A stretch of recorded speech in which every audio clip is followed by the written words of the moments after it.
નમસ્કાર મિત્રો, સ્વાગત છે તમારું અમારી ચેનલમાં। મિત્રો, આજની કહાની ખૂબ જ જ્ઞાનવર્ધક અને સમજવાલાયક બનવાની છે, તો આ કહાનીને અંત સુધી ધ્યાનથી સાંભળજો, કેમ કે અધૂરું જ્ઞાન ક્યારેય કામ લાગતું નથી। તો ચાલો શરૂ કરીએ આજની કહાની। સા નાસ્તો કર્યા પછી ભૈરવસિંહજી પોતાના પુત્રના જવાની રાહ જોવા લાગે છે। પુત્ર ઓફિસ જવા માટે તૈયાર થાય છે।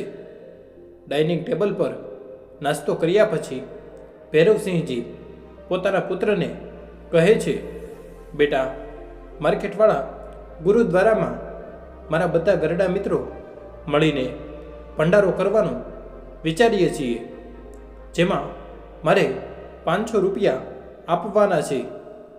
બેટા, મને 500 રૂપિયા આપી દેજે, હું સાંજે એને આપી દઈશ, કેમ કે સાંજે જ્યારે તું ઓફિસેથી પરત આવીશ ત્યાર સુધીમાં હું ગુરુદ્વારા જવા નીકળી જઈશ। શું પિતાજી, ક્યાંય પણ પૈસા આપતા પહેલાં એકવાર મને પૂછી તો લેતા હો? મારી પાસે અત્યારે પૈસા નથી અને 500 તો જરા પણ નહીં આપી શકું। હમણાં ગયા મહિને મેં તમારી માટે નવા ચશ્મા બનાવ્યા હતા, જે પૂરા 800ના આવ્યા હતા, અને હવે તમે ફરીવાર 500નો ખર્ચો કરી દીધો। ઘરે બેઠા બેઠા જો તમે એટલો ખર્ચો કરશો તો કેવી રીતે ચાલશે? બધા કામ ધંધા બંધ કરીને ઘરે બેસી ગયા છો। કુલદીપની વાત સાંભળીને ભૈરવસિંહજી થોડા સમય માટે શાંત થઈ ગયા, પણ પોતાના મિત્રોને કહી દીધું એટલા માટે હિંમત કરીને ફરીવાર પોતાના પુત્રને કહે છે, બેટા, મેં લોકોને કહી દીધું છે, ના કહ્યું હોત તો કંઈ વાંધો નહોતો। હવે હા કરીને પૈસા નહીં આપું તો સારું નહીં લાગે। માણસો શું વિચારશે કે એનો દીકરો એટલા પૈસા કમાય છે, શું ભંડારા માટે 500 રૂપિયા પણ નથી આપી શકતો? અચ્છા, તો મને પૈસા ન આપ, પણ મારી ખેતીમાંથી જે પૈસા આવે છે એમાંથી મને 500 રૂપિયા આપી દે। હું તારા પૈસા નથી માંગતો। પોતાનો અવાજ કડક કરીને ભૈરવસિંહજીએ કહ્યું। રસોડામાંથી ભડકતી નિધિ કહે છે, જોયું, હું કહેતી હતી ને કે તમારા પિતાજી પોતાનું પારકું કરે છે। છેલ્લે તમારા પિતાજીએ પોતાની ખેતીના પૈસા પર અધિકાર બતાવી જ દીધો। તમારા પિતાજી કેટલું પારકું પોતાનું કરે છે? પુત્રવધૂની વાત સાંભળીને ભૈરવસિંહજી પોતાના રૂમમાં આવીને બેસી ગયા અને વિચારવા લાગ્યા કે મેં એવી કઈ વાત કરી દીધી કે પુત્રવધુ ભડકવા લાગ્યા। પોતાના ખેતીના પૈસામાંથી તો પોતાના ખર્ચ માટે પૈસા માંગતો હતો, તો એમાં શું ભૂલ કરી દીધી? પુત્રવધુ પોતાનો એક પણ રૂપિયો મારી પર નથી ખર્ચતા, મારી ખેતીના બધા પૈસા રાખી લે છે। પોતાના જ પૈસા ને એની પાસે માંગવા પડે છે। પુત્ર પૈસા આપ્યા વગર જ ઓફિસ જવા નીકળી ગયો। પૈસા વગર ભૈરવસિંહજી સાંજે ગુરુદ્વારા પણ ના ગયા।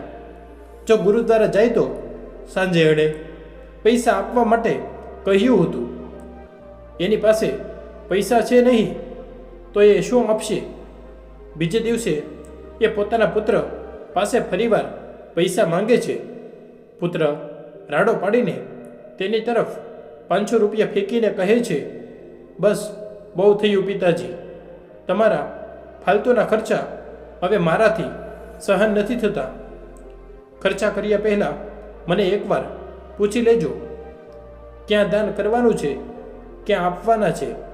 હવે હું તમને આ મહિનાના એક પણ રૂપિયો નહીં આપું। તમારા ખર્ચમાંથી આ 500 રૂપિયા કપાઈ ગયા। બીજા દિવસે ભંડારો હતો। ભૈરવસિંહજીને ગુરુદ્વારા જવાનું હતું, પરંતુ ગુરુદ્વારા થોડું દૂર હતું. એટલા માટે એ પોતાના પુત્રને કહે છે, કુલદીપ, આજે તમારી રજા છે તો મને તારી ગાડીમાં ગુરુદ્વારા છોડી દઈશ? જલ્દી પહોંચી જઈશ. આટલા દૂર સુધી હું ચાલીને જાઉં છું તો થાકી જાઉં છું. નિધિ ચીડાઈને કહે છે, ઓહો પિતાજી, તમને ક્યારેય કંઈ સમજમાં આવે છે કે નહીં? બિચારા મારા પતિને એક દિવસની રજા મળે છે, એમાં પણ તમે શાંતિથી રહેવા નથી દેતા. અહીંયા જવું છે, ત્યાં જવું છે, બસ ફરવાનું જ કામ કરો છો. અને બપોરે અમારે શોપિંગ કરવા જવાનું છે. હવે અમે અમારા કામ કરીએ કે તમારા કામ કરીએ? ચૂપચાપ ચાલીને જતા રહો. દૂર નથી ગુરુદ્વારા. પોતાના પુત્ર વધુની વાત સાંભળીને પોતાનો સાફો પકડીને ખંભા પર નાખી દે છે અને લાકડી લઈને ગુરુદ્વારા જવા નીકળી જાય છે. ત્યાં એના ઘરડા મિત્રો બેઠા હતા. અરે ભૈરવસિંહજી, આજે ખૂબ મોટું કરી દીધું તમે આવવામાં. અમે લોકો ક્યારના તમારી રાહ જોઈ રહ્યા છીએ. કાલે પણ નહોતા આવ્યા. આજે સાંજે જ ભંડારો કરવાનો છે. હા હા, હું જાણું છું. એટલા માટે પૈસા લઈને આવ્યો છું. આ લ્યો પૈસા. સાંજ સુધીમાં બધાની મદદથી ભંડારો સારી રીતે થઈ ગયો. કામ પૂરું થતાં રાત થઈ ગઈ. રાત્રે ભૈરવસિંહજીએ પોતાના પુત્રને ફોન કર્યો, બેટા, ભંડારો ખૂબ સારી રીતે થઈ ગયો, પરંતુ રાત થઈ ગઈ. મને એક આંખે સારી રીતે દેખાતું નથી. ગાડીઓની લાઈટ જ્યારે આંખ પર પડે છે તો આંખો બંધ થઈ જાય છે. જો હું પડી ગયો તો તને તકલીફ થશે. મને તું પોતાની ગાડી લઈને લેવા આવી જા. શું પિતાજી, મારી માટે કામ વધારતા જ રહો છો? મારી પાસે ટાઈમ નથી. હમણાં જ શોપિંગ કરીને આવ્યો છું. થાકી ગઈ છું. હું લેવા માટે નથી આવી શકતો. જાતે ચાલીને આવી જાઉં. જેવી રીતે ગયા હતા એવી રીતે પાછા આવી જાઉં. પોતાના પુત્રના વ્યવહારને જોઈને ભૈરવસિંહજીને ખૂબ જ દુઃખ થાય છે કે એનો દીકરો એનું થોડું પણ કામ નથી કરતો. કંઈ પણ કામ કરવા માટે કહું છું તો ના પાડી દે છે. એમને ખબર છે કે મને એક આંખે સરખું દેખાતું પણ નથી. ચશ્મા પહેર્યા પછી પણ મને રાત્રે ચાલવામાં બીક લાગે છે. જેમ તેમ કરીને ભૈરવસિંહજી ઘરે જવા નીકળી પડે છે. રસ્તામાં જ્યારે પણ એની આંખમાં કાર અને બાઇકનો પ્રકાશ પડે ત્યારે એ આંખો પકડીને ઊભા રહી જતા ડરી ડરીને એ ઘરે પહોંચે છે કે ચાલો કંઈ નથી થયું. આરામથી ઘરે પહોંચી ગયો. સવારે એ પોતાના પુત્રને કહે છે, પુત્ર, મેં તને કહ્યું હતું ગામડેથી મારી સાયકલ લઈ આવ. સાયકલ લઈને હું આવવા જવાનું કામ કરીશ, પણ તને મારું સોસાયટીમાં સાયકલ લઈને આવવું પસંદ નથી. કહે છે કે મારા સાયકલ ચલાવવાથી તારું નાક કપાઈ જશે. લોકો વિચારશે કે તારા પિતાજી સાયકલ ચલાવે છે. હા, સાચું કહું તો પિતાજી, એમાં શું ખોટું છે? હવે આજના જમાનામાં સાયકલ કોણ ચલાવે છે? કાશ તમે પણ ગાડી શીખી હોત તો સારું હતું. પોતાના કામ તો જાતે કરી લેત. મારી પાસે રહીને મારા કામ વધારે છે. જ્યારે જુઓ ત્યારે પુત્ર ભૈરવસિંહજીને સંભળાવી દે છે. જ્યારે પણ એ કોઈ વાત કહેતા તો એમાં ખામી કાઢતો. તમે આવું ના કર્યું, તમે તેવું ના કર્યું, તમારા કારણે આ થાય છે, તે થાય છે. બિચારા ચૂપચાપ પુત્રવધૂની વાત સાંભળતા રહેતા અને પોતાના બચેલા જીવનને કાંપવા સિવાય એની પાસે બીજું કોઈ કામ નહોતું. થોડા સમય પછી ભૈરવસિંહજીના પૌત્રનો જન્મદિવસ આવ્યો.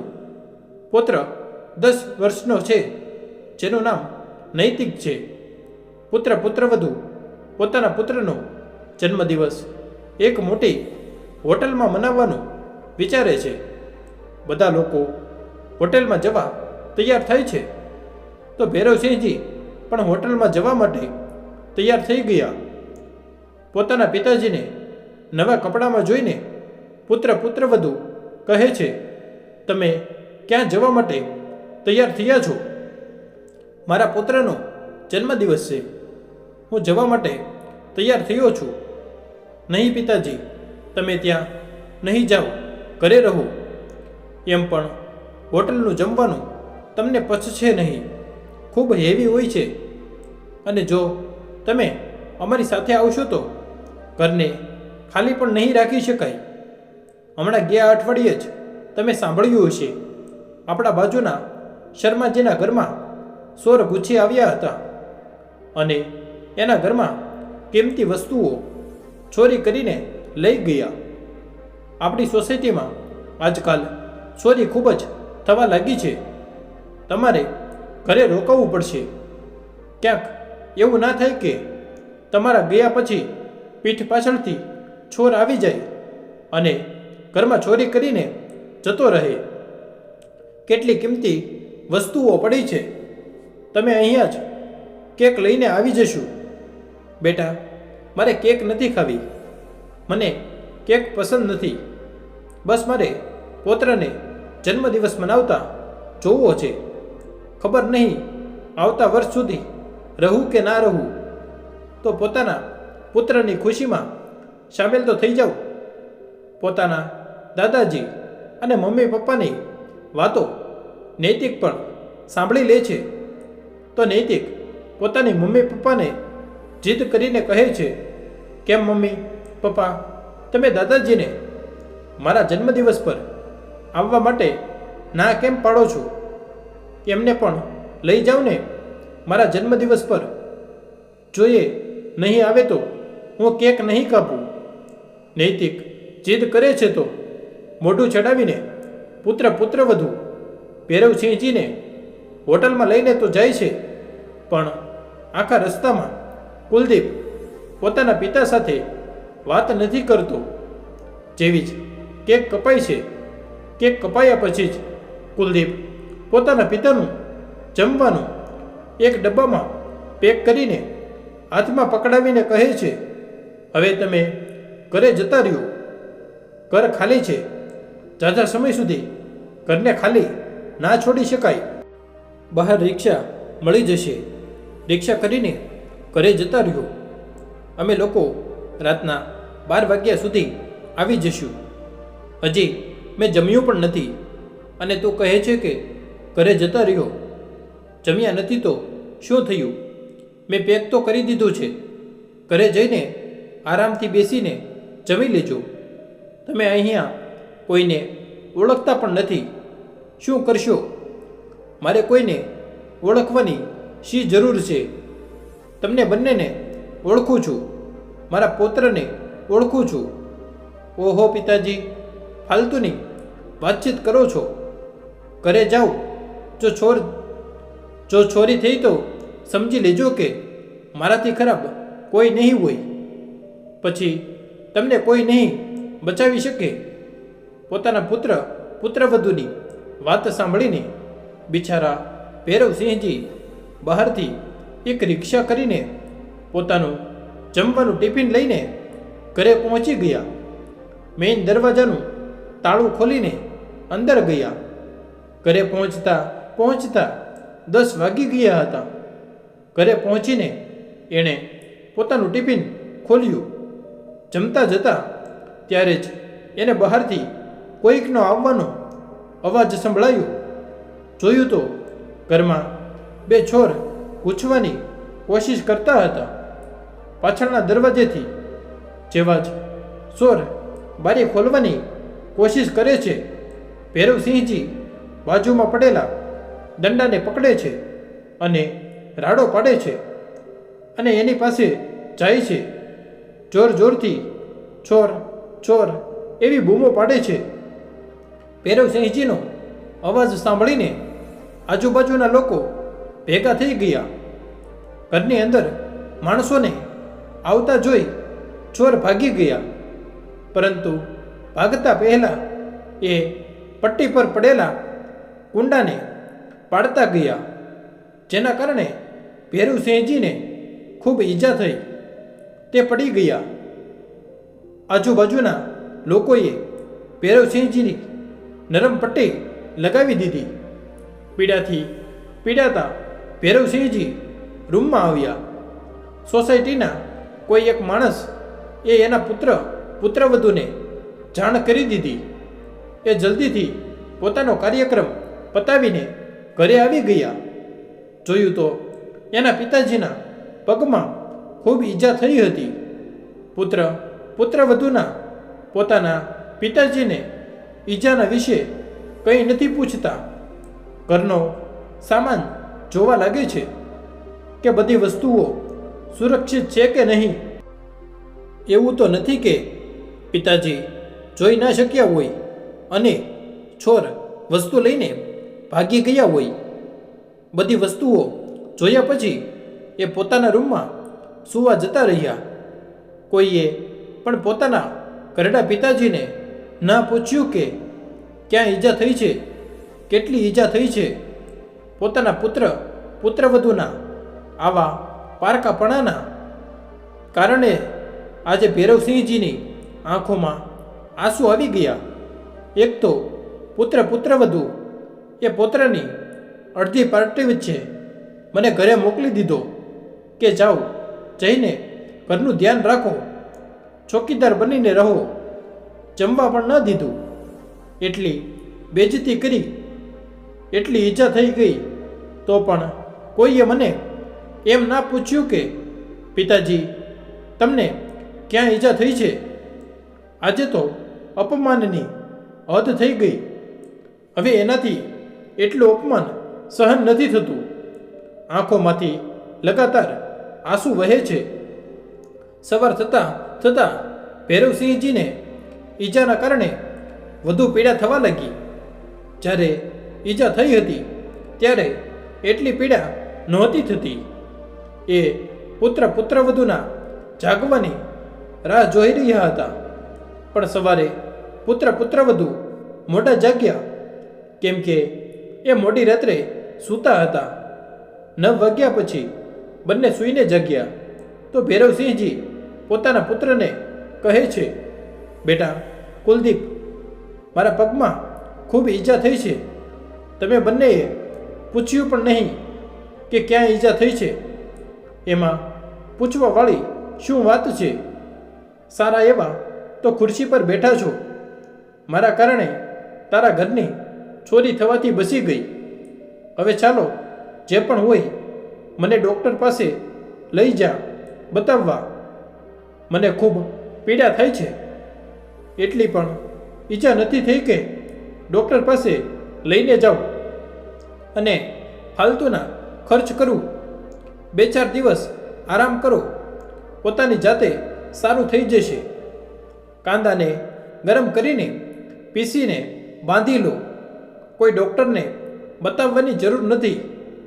આજે તો ભૈરવસિંહજીને એવું લાગતું હતું કે પુત્ર એને લોહીના આંસુએથી રોવડાવશે. ના તો આ ઘરમાં માન સન્માન આપે છે, ના તો આ ઘરમાં કોઈ એના દુઃખ તકલીફોમાં પૂછે છે. 2-4 દિવસ સુધી તો આવું ચાલતું રહ્યું. એ દુઃખ સહન કરતા રહ્યા. પણ પુત્રવધુ એની ખબર પણ ના લેતા અને ખાવા પીવા માટે પણ ના પૂછતા. પારકાની જેમ એ ઘરમાં એક રૂમની અંદર પડ્યા રહેતા. પુત્રવધુ એ એક રૂપિયા માટે તરસાવી દીધા. પુત્રવધુના આવા વ્યવહારથી પરેશાન થઈને ભૈરવસિંહજી એક નિર્ણય લે છે અને પોતાના પુત્રવધુને કહે છે કે એ ગામડે જવા માંગે છે. પોતાના પિતાજીના ગામડે જવાની વાત સાંભળીને નિધિ ખૂબ ખુશ થઈને કહે છે, હા પિતાજી, ગામડે જતા રહ્યો એ જ તમારા માટે સારું છે. એમ પણ હું તમારી સેવા કરીને થાકી ગઈ છું. જાઓ ગામડે આરામથી રહો અને અમને પણ રહેવા દો. આંખમાં આંસુ લઈને થોડા દિવસ પછી ભૈરવસિંહજી ગામડે જતા રહ્યા. ગામડે 2 રૂમવાળું અને કાચું પાકું મકાન છે. ગામડે જેની ખેતી છે, જેને એ ફાર્મે આપી દેતા અને એના પૈસા દર વર્ષે પુત્ર આવીને લઈ જાય છે. ખેતી વધારે નથી, પણ હા એટલી છે કે એમાં એક પરિવારનું પેટ આરામથી ભરાઈ જાય. ગામડે પહોંચીને થોડા દિવસોમાં જ ભૈરવસિંહજી પૂરી રીતે સાજા થઈ જાય છે, કેમ કે ગામડામાં લોકો એનું સારી રીતે ધ્યાન રાખે છે. અને પછી ગામડે બધા લોકો એકબીજાને સારી રીતે ઓળખે છે, એકબીજાના દુઃખ અને તકલીફોમાં સાથ આપે છે. 4 લોકો વાતો કરવા માટે હોય છે તો વૃદ્ધાવસ્થામાં મન પણ લાગ્યું રહે છે. પોતાની જેવા લોકો સાથે વાત કરીને ભૈરવસિંહજી ખૂબ જ જલ્દી સ્વસ્થ થવા લાગ્યા. 1 મહિના પછી જ ખેતીના પૈસા આવવાના હતા. પૈસા ભૈરવસિંહજી પોતાના હાથમાં લઈ લે છે, પુત્રને નથી આપતા. ગામડે જે પણ લોકો ખેતી ફાર્મ પર લેતા એ બધા પૈસા કુલદીપના એકાઉન્ટમાં ટ્રાન્સફર કરી દેતા. પરંતુ ભૈરવસિંહજીએ પુત્રને પૈસા આપવાની ના પાડી દીધી અને કહ્યું કે આ ખેતી એની છે તો પૈસા પણ એને જ આપે.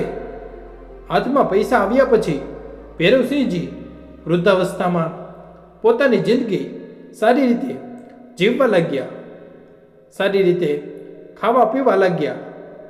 ગામડે રહેતા પણ ભૈરવસિંહજી પાસે ખૂબ સમય રહેતો, એટલા માટે એ પોતાનું અડધું ખેતર ફાર્મ પર આપતા, જેથી એનો ખર્ચો પણ સારી રીતે ચાલી જતો.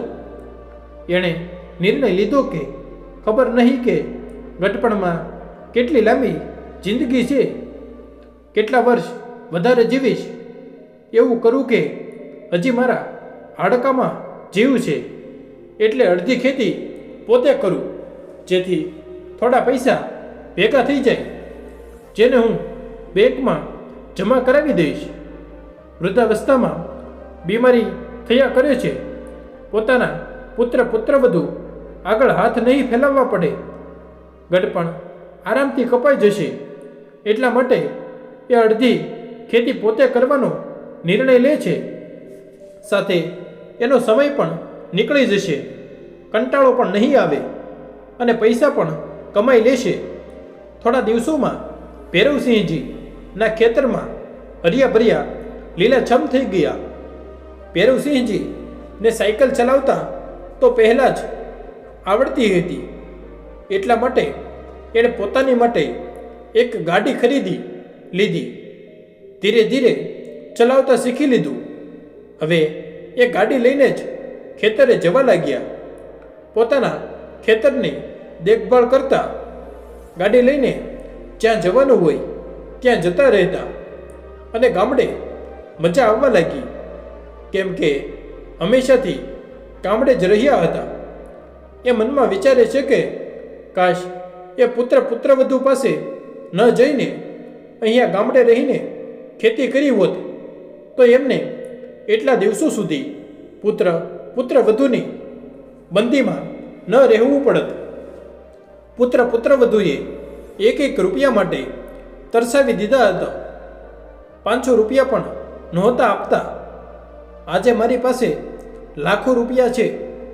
એક દિવસ એના પુત્ર કુલદીપનો ફોન આવ્યો અને રાડો પાડીને પોતાના પિતાને કહ્યું, પિતાજી, હું જોઈ રહ્યો છું કે જ્યારના તમે ગામડે ગયા છો ખેતીના પૈસા નથી મોકલતા. આવું પણ ક્યાંય હોય છે ભલા? ચૂપચાપથી પૈસા મોકલી દો અને પોતાના ખર્ચ માટે થોડા પૈસા કાઢી લ્યો. તમારા ઝાઝા ખર્ચા નથી તો ઝાઝા પૈસા કાઢવાની જરૂર નથી. મારે અહીંયા ખૂબ ખર્ચા છે. પોતાના પુત્રવધૂની વાતોથી ભૈરવસિંહજી પહેલાં જ ખૂબ દુઃખી હતા.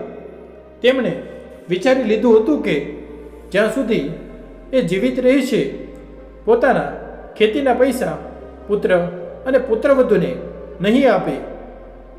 પછી જે પણ થઈ જાય પુત્રની વાતનો એ કંઈ પણ જવાબ નથી આપતા. ફોન કાપી નાખે છે. ફોન કાપી નાખતા કુલદીપ ખૂબ ગુસ્સે થઈ જાય છે અને કહે છે, અચ્છા પિતાજી, મારી સાથે વાત કરવા નથી માંગતા. સારું, તો હું ગામડે જઈને એની સાથે વાત કરીશ, ત્યારે એને મારી વાત સમજમાં આવશે. 2 દિવસ પછી પુત્રવધુ ખેતીના પૈસા લેવા માટે ગામડે આવી ગયા, પરંતુ ઘરે તાળું લાગેલું હતું. આજુબાજુના લોકોએ જણાવ્યું કે ભૈરવસિંહજી ખેતરે ગયા છે. એ જાતે જ ખેતી કરે છે. ખાલી અડધું ખેતર ફાર્મ પર આપ્યું છે. શું પિતાજી ખેતી કરે છે? પોતાની ગાડીને વાળીને કુલદીપ ખેતર તરફ જાય છે. એને દૂરથી એક ગાડી આવતી દેખાય છે, જેના પર એક ઘરડા માણસ બેઠેલા દેખાય છે. જ્યારે ગાડી નજીક આવે છે તો એ જોઈને સ્તબ્ધ થઈ જાય છે કે એના પિતાજી ગાડી ચલાવીને આવી રહ્યા છે. એને તો ગાડી ચલાવતા જ નહોતી આવડતી, તો એ કેવી રીતે ચલાવી શકે છે? પોતાના પિતાજીને ગાડી ચલાવતા જોઈને કુલદીપ બ્રેક લગાવવાનું જ ભૂલી જાય છે અને ગાડી પરથી પડતા પડતા બચી જાય છે. આશ્ચર્યથી પોતાના પિતાને કહે છે, પિતાજી, ગાડી ચલાવતા ક્યારે શીખી? કેમ બેટા, તું તો નહીં લઈ જા તો ગાડી ચલાવતા તો શીખવું જ પડશે ને. વૃદ્ધાવસ્થામાં ખબર નહીં કેટલી લાંબી છે. તમારા લોકો પાસે રહીને થોડી વધારે જ લાંબી લાગતી હતી, એટલા માટે ગામડે આવી ગયો. હવે ખૂબ સારી જિંદગી કપાઈ છે અને શીખવાનું શું છે? જિંદગી બધું શીખવી દે છે. જ્યારે જેવી જરૂર પડે છે માણસ એવું જ શીખી લે છે અને શીખવાની કોઈ ઉંમર નથી હોતી. એ બધું તો ઠીક છે પિતાજી, પણ તમે મને ખેતીના પૈસા કેમ ના આપ્યા? અને તમારે ગામડે રહીને ખેતી કરવાની શું જરૂર છે? રાડો પાડીને કુલદીપ ખેતરને જોવા લાગ્યો. જોયું તો ઘઉં પૂરા 4 વીઘામાં લહેરાતા હતા. પાક ખૂબ સારો છે. ગામની લીલોછમ પાક જોઈને કુલદીપ અને નિધિ ચોંકી જાય છે. એક પછી એક મોટર સરપ્રાઈઝ એને જોવા મળે છે. પહેલાં પોતાના પિતાજીને ગાડી ચલાવતા જોઈને બંનેના હોશ ઉડી ગયા, પણ પિતાજીની મહેનતથી આજે પૂરા 4 વીઘામાં ઘઉંનો પાક લહેરાતો હતો, જેને જોઈને એ વધારે ચોંકી ગયા અને કહ્યું, પિતાજી, તમે આ બધું કેવી રીતે કર્યું? ખેતરોમાં લીલોછમ પાક જોઈને બંનેના મનમાં લાલચ આવી ગઈ કે ગરડો ગામડે ખેતી કરશે તો વધારે ફાયદો થશે. કેમ બેટા, શું હું આ બધું નથી કરી શકતો? આખી જિંદગીથી આ બધું જ કરતો આવ્યો છું. આખી જિંદગી ખેડૂત જ બન્યો છું. વિચાર્યું હતું કે વૃદ્ધાવસ્થામાં આરામથી રહીશ, પણ મને એ વૃદ્ધાવસ્થા પસંદ ના આવી. એટલા માટે ગામડે આવીને મહેનત કરવાની શરૂ કરી દીધી. જ્યાં સુધી ઘરડા હાડકામાં જીવ છે, પોતાની માટે એટલું કરી લઈશ કે તમારી આગળ મારે હાથ ના ફેલાવવા પડે. પોતાની માટે એટલા પૈસા ભેગા કરી લઈશ કે વૃદ્ધાવસ્થામાં મારે ક્યારેય પણ જરૂર પડે તો તમારી આગળ હાથ ના ફેલાવવા પડે. હરિયા ભર્યા ખેતરને જોઈને પુત્ર કહે છે કે, સારું પિતાજી, સારું છે કે તમે ગામડે રહીને ખેતી કરવા લાગ્યા. જ્યારે ખેતીના પૈસા આવશે ત્યારે ખેતીના પૈસા અને ફાર્મના પૈસા બંને ભેગા કરીને મને આપી દેજો. બસ તમારા ખાવા પીવાના પૈસા કાઢીને હું તમને આપી દઈશ. વાહ બેટા, શું વાત કરી છે! આખી જિંદગી મેં તને મારા પૈસા કમાઈને આપ્યા છે, અને જ્યારે તારે કમાઈને ખવડાવવાનો વારો આવ્યો ત્યારે 500 રૂપિયા પણ તને ભારે પડવા લાગ્યા. અને આજે જ્યારે વૃદ્ધાવસ્થામાં હું મહેનત કરીને પૈસા કમાઉં છું તો એની પર પણ તારી નજર રાખી રહ્યો છે. ક્યાં હદથી તું મારી પાસે પૈસા માંગે છે, જ્યારે પોતાની કમાઈના 500 રૂપિયા પણ મને નથી આપી શકતો. નીકળી જા મારા ગામડેથી. ખેતીમાંથી એક ફૂટી કોડી પણ નહીં મળે. જ્યાં સુધી હું જીવતો છું ત્યાં સુધી 1 રૂપિયા પણ મારા ખેતીનો નહીં મળે. અને બીજી વાર ક્યારેય અહીંયા દેખાતો નહીં. કુલદીપ પોતાના પિતાને આંખો બતાવવા લાગે છે. ભૈરવસિંહજી ખેતરમાં પડેલો એક દંડો ઉપાડે છે અને પોતાના પુત્રની તરફ લઈને આવે છે. નીકળી જા મારા ખેતરેથી. જો થોડી વાર પણ વધારે ઊભો રહ્યો તો 2-4 દંડા મારીશ. બધી અકલ ઠેકાણે આવી જશે. પોતાના પિતાજીના ગુસ્સાને જોઈને કુલદીપ ડરી જાય છે અને પોતાની ગાડીને ચાલુ કરીને પાછો શહેર તરફ જતો રહે છે. તો મિત્રો, હંમેશા એક વાત યાદ રાખશો કે પોતાની વૃદ્ધાવસ્થા પર પોતાના પૈસા પોતાની પાસે જ રાખજો. પોતાની બધી પ્રોપર્ટી કે પૈસા પોતાના બાળકોને આપવાની ભૂલ ના કરતા.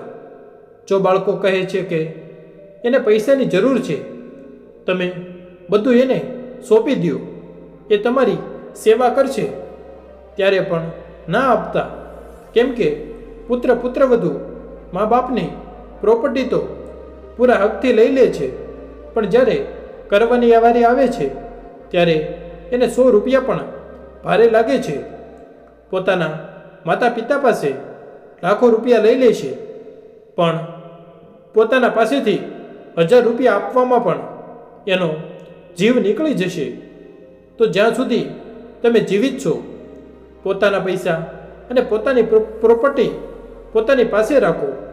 જો તમે પોતાના ગડપણમાં શાંતિથી જીવવા માંગો છો તો પોતાના હાથમાં પૈસા રાખો. તો મિત્રો, તમને અમારી આજની કહાની કેવી લાગી? જો પસંદ આવી હોય તો કોમેન્ટ કરીને જરૂર જણાવજો. તો મિત્રો, તમને અમારી આજની કહાની કેવી લાગી? જો પસંદ આવી હોય તો વિડીયોને લાઈક કરી દેજો અને સગા સંબંધી સાથે શેર કરી દેજો તથા કોમેન્ટ બોક્સમાં જય શ્રી કૃષ્ણ લખી દેજો. અને ચેનલને સબસ્ક્રાઈબ ના કરી હોય તો ચેનલને અત્યારે જ સબસ્ક્રાઈબ કરી દેજો. જય શ્રી કૃષ્ણ. ધન્યવાદ.